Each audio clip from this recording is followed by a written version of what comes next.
పోసాని కృష్ణమూర్తి వార్త కనిపిస్తుంది.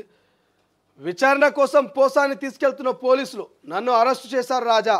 ఏపీలో పోలీస్ స్టేషన్ ముందు జనాన్ని ఉద్దేశించి పోసాని ఎస్పీ పర్యవేక్షణలో విచారణ. ఎవరు చెప్తే వారిని తిట్టారు. స్క్రిప్ట్ ఎవరిది, ఎవరు హస్తం ఉంది, ప్రశ్నల వర్షం. రైల్వే కోడూరు కోర్టులో పోసాని హాజరుపరిచిన పోలీసులు. ఇక 5న విచారణకు రన్నట్టు గోరుట్ల మాధవ్కు పోలీసులు నోటీసు.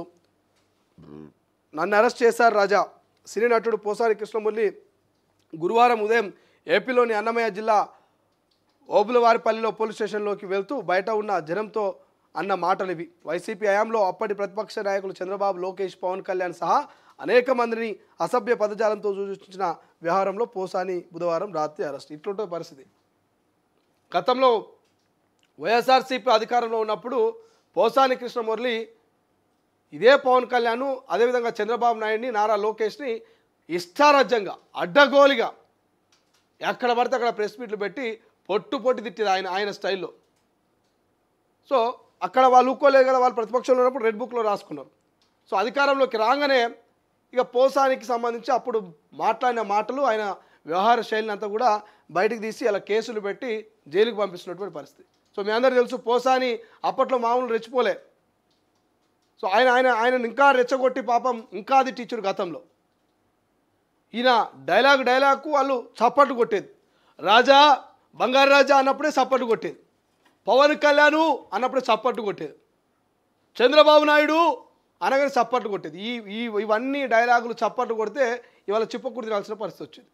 సో సోషల్ మీడియా అనేది ఇలా ఇట్లా తీసుకుపోవచ్చు, తర్వాత ఇట్లా వడబెట్టవచ్చు. గతంలో మాట్లాడిన మాటలన్నీ కూడా రికార్డులో ఉంటాయి. ఇలా నేనైనా మీరైనా ఇంకెవరైనా మాట్లాడిన కూడా ఇది డిజిటల్ యుగం.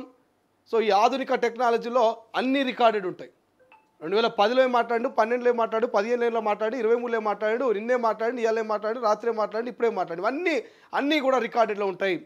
సో అప్పుడు కాళ్ళ ఎగరేస్తూ మాట్లాడినటువంటి మాటలన్నీ కూడా పవన్ కళ్యాణ్ని, చంద్రబాబు నాయుడిని తిట్టినటువంటి వ్యాఖ్యలన్నీ కూడా ఇవాళ పోసానికి శాపాలుగా మారినాయి. పోసాన్ని చిప్పకూడి తినే ప్రయత్నం చేస్తూ ఉన్నాయి. సో చూడాలి, ఇప్పటికైనా ఇట్లా అనుచిత వ్యాఖ్యలు చేసే నాయకులు ఇప్పటికైనా ఆగుతారా, లేకపోతే దీని తల్లి మేము అధికారంలోకి వచ్చినాక మళ్ళీ చూసుకుంటాం, పోతే పోయిస్తా 4 దినాలు జైలుకు, మంచి ఇమేజ్ వస్తుంది, మంచి మైలేజ్ వస్తుంది అని చెప్పేసి మళ్ళీ కంటిన్యూ చేస్తారో తెలియదు. కానీ చూడాలి ఏం జరుగుతుందో పోసాని విషయంలో. రైట్.